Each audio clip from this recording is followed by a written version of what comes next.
Tekana umunezero ntangere vyo gusubira kubana namwe mwe banywanyi bakunzi bacu mubandanya kudukurikirana muherereye irya nino mu makungu ya kure.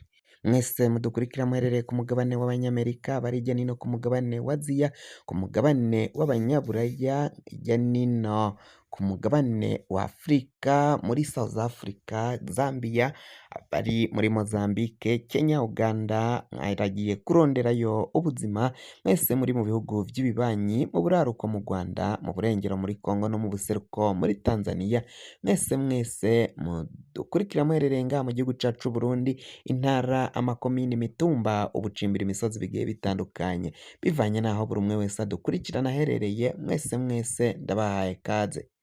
Fyonda subscribe niba ukoresha ururimi rw'icongereza canke niba ukoresha ururimi rw'igifaransa fyonda sabone, hama uraca uja ngaha iburyo urafyonda no kwako kantu kameze nk'agakengeri, amakuru, ibiganiro dutohoza umwanya ku mwanya bizoja bigushikira aho uzoba uherereye hose kw'isi.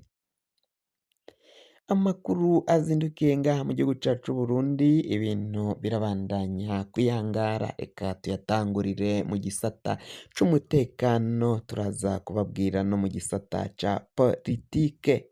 Mu gisata c'umutekano, umukuru w'imbonerakure muri zone Muka ni mu gacimbiri Rusiga Bangazi muri komine Gisagara yo mu ntara ya Cankuzo, imbonerakure zaraye zihatse kwica umunywanyi w'umugambwe CNL azwi kw'izina rya Gongohi, atazira Gongohi ariko amazina ye yenyene zina ni Nestor Sanzihire, aho rero yahatswe kugandagurwa mu gihe c'ijoro c'isaha zitatu zishira n'iminota 50, aho zashika hafi isaha 4 z'ijoro, uyu Gongohi yahatswe kugandagurwa n'imbonerakure zitatu, uwukuriye imbonerakure Ciza Innocent ari kumwe n'iyindi mbonerakure Hakizimana Severe n'undi umwe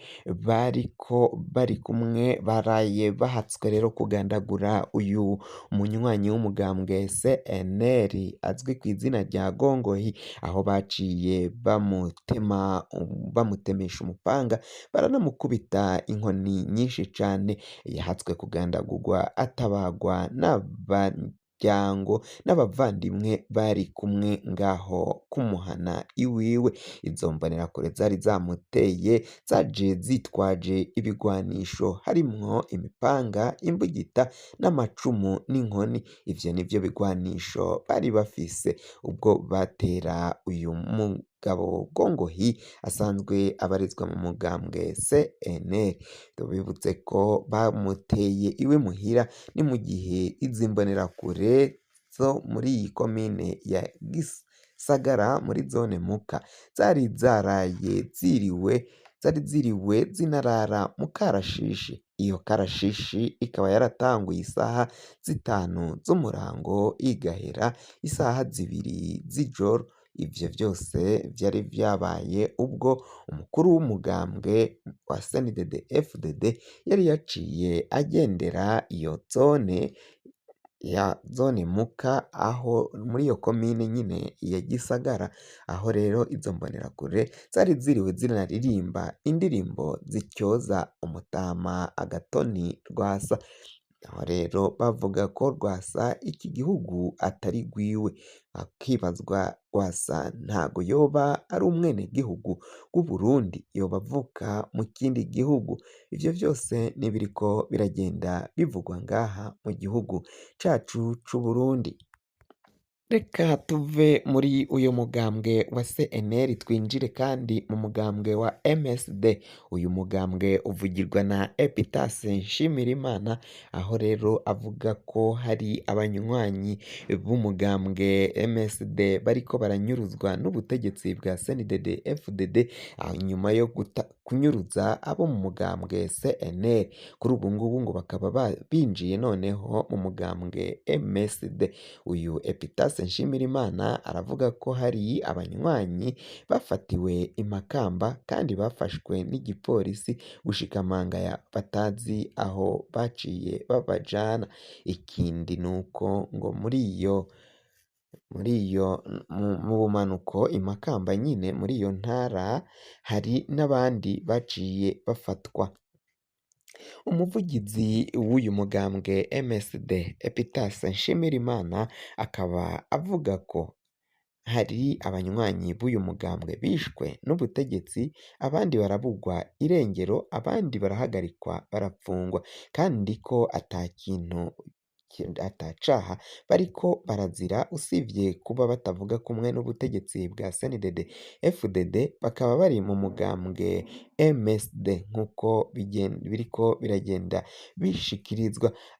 Ivyo vyose rero ngo nivyo vyoba vyaratumye uyu mugambwe CNDD FDD ushavura ukaja gufata abo bari mu ndongozi z'umugambwe MSD. Uyu awuvugira rero akaba asaba ko abo bantu baciye bahagarikwa bagafatwa n'iperereza, igisirikare n'igipolisi, ko bategerezwa kugarukanwa ari bazima nk'uko bagenda babivuga. Tuve mu gisata c'umutekano, reka twinjire mu gisata ca politike. Umukuru w'igihugu c'Uburundi Varisito Ndayishimiye yaraye yakiriye intumwa zivuye mu gihugu kibanyi ca Tanzania. Ico gihugu kibanyi ca Tanzania caraye kirungitse izo ntumwa zaje zihagarariye umukuru w'igihugu. Ndayishimiye nyene yagiye kubiyakirira ku kibuga c'indege yitiriwe Melchior Ndadaye ca Bujumbura.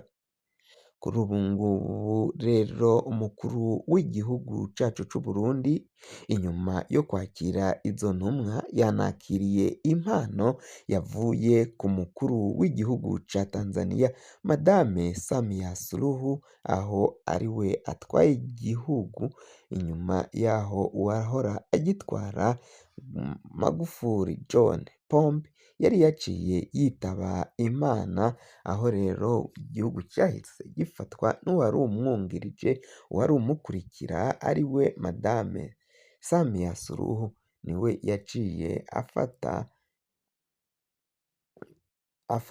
igihugu mu gihe hari bahejeje kubura umukuru w'igihugu. Uyu mutambukanyi, uyu Madame Samia Suluhu rero akaba yaciye arungikira umukuru w'igihugu cacu c'Uburundi Varisito inyoni zo mu bwoko bwa Peacock, nizo yaciye amurungikira, aho zishika ku nyoni zitatu nizo yaciye aha umukuru w'igihugu. Impano yashimishije cane General Varisito Ndayishimiye, kubiboneka vyamushimishije cane. Aho rero kandi ikindi cihutirwa yaciye akora inyuma yo kwakira nyine iyo mpano y'inyoni zitatu zo mu bwoko bwa Peacock, yaciye arungikirwa na Madame Samia Suluhu nk'ikimenyetso ngo c'ubufatanye. Yamubwiye ko ari ikimenyetso c'ubufatanye, ko arico iyo mpano ayimugabiye. Iyo ngabirano rero yaciye ahabwa n'uyu mukuru w'igihugu ca Tanzania, ngo irerekana ko bashize hamwe kandi ko umukuru w'igihugu cacu c'Uburundi atagomba kugira ivyo ahindura atabanje kubaza abo bategekana, abo bamufasha gutegeka igihugu muri rusange.